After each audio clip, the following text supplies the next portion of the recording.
It's ridiculous. Professor Richard Dawkins, arguably the world's most high-profile atheist, believes that in the beginning there was nothing and that nothing created everything. As he attempts to justify this belief, admitting that it defies common sense, the learned professor calls nothing something. Watch the reaction of his audience. Of course it's counterintuitive that you can get something from nothing. Of course common sense doesn't allow you to get something from nothing. That's why it's interesting. It's got to be interesting in order to give rise to the universe at all. Something pretty mysterious had to give rise to the origin of the universe. It's exactly what's meant by nothing, but whatever it is, it's very, very simple. And why is that funny? Well, I think it's a bit funny to be trying to define nothing.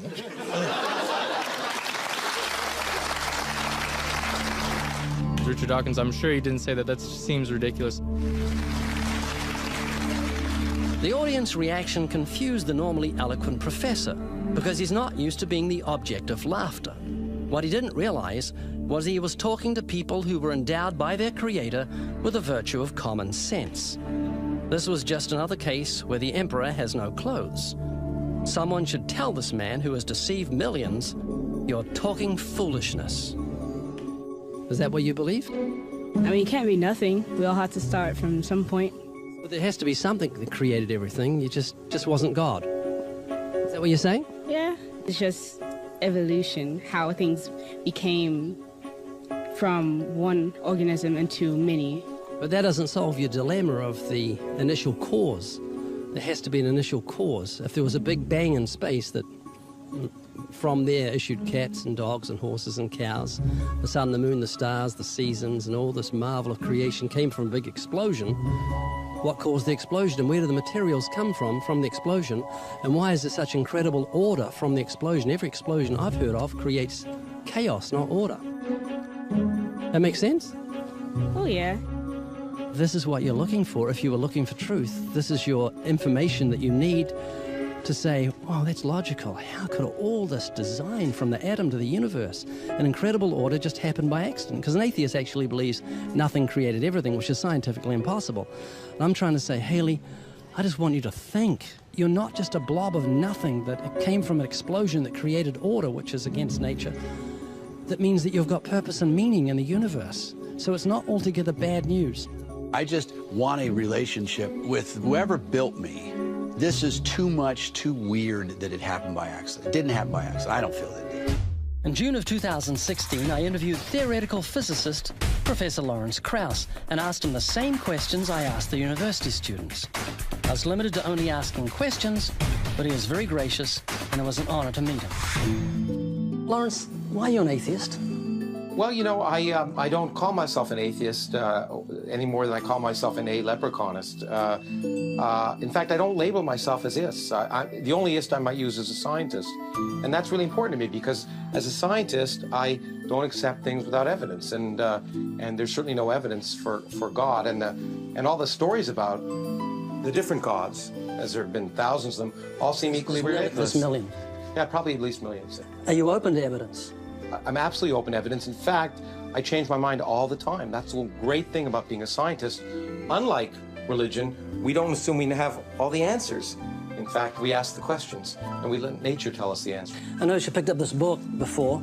Do you believe this book could make itself? Let me give you this scenario. That ink fell on the pages, colored photos just manifest when ink fell out of nowhere. The sentences became coherent with periods and commas. No, which is one of the reasons why the way that the Bible was written by humans, because it didn't make itself. There were some bunch of largely literate Iron Age peasants who were trying to understand the world and didn't know much about science, and they wrote in different forms books. And okay, so the fourth question: could a book arise spontaneously from nothing? Absolutely. But could it make itself? No. There's two very different things, because you're implying design, intent, etc., which is what, of course, you do. DNA is called the book of life. Could DNA make itself? Well, see, that's where the question is ridiculous, because, in fact, DNA doesn't make itself any more than a snowflake makes itself. A snowflake is a beautiful, beautiful thing, and it's assembled by nature. It doesn't make itself. It's the laws of physics and chemistry, polar molecules, that make this incredibly complex, beautiful structure. Now, the same thing with DNA. DNA is an amazing structure, and the laws of physics, chemistry, and ultimately biology, but which derives from that, will in principle explain how DNA first arose. You give me the laws of polar molecules, and I'll give you a snowflake. There's no intent, no grand purpose, no design behind it. Even though they look designed, the illusion of design is an illusion. Natural law does indeed produce complex structures like snowflakes. But the law that produces that kind of complexity is simply the same chemical reaction repeating over and over. That is not information. What's stored in the DNA molecule is specified information, like the information found in a book or a computer program. The fact that a book requires an author and a program requires a programmer is not an illusion. It is factual as seen in the real world around us. It isn't apparent design, it is real design, as any college student can tell you. Do you believe the instruction book for life happened by chance? No. So it couldn't happen by chance, could it? No. So where did the intelligent information to selectively arrange the building blocks of DNA come from? That know-how and forethought does not exist in any of the materials from which life is made, and the laws of nature have no purposeful capacity to write a book or arrange its pages. So where did that specified information come from? Its origin is certainly supernatural. What Professor Krauss completely overlooks is the external nature of the information encoded into the DNA molecule. A complete set of software instructions directing the formation and reproduction of human beings, both male and female, and all other living things. Bill Gates once said, DNA is like a computer software program, but far, far more advanced than any software ever created.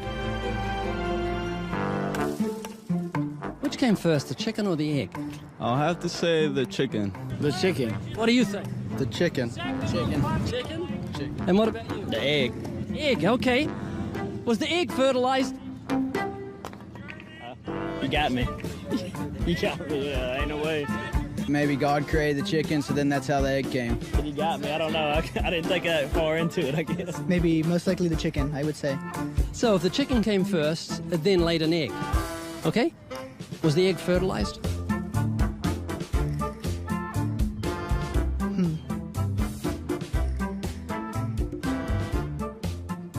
Don't know. The egg? The egg? Yes.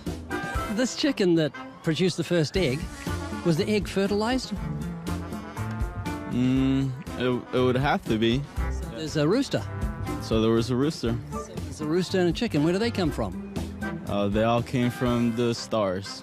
You said, we are stardust. Yes. What does that mean? For me, the most astonishing fact is that the molecules that comprise our body are traceable to the crucibles of the centers of stars. And we are not only figuratively, but literally stardust. Okay, so where did you come from? I came from the stars. No, you came from your parents. Obviously, I did, yeah.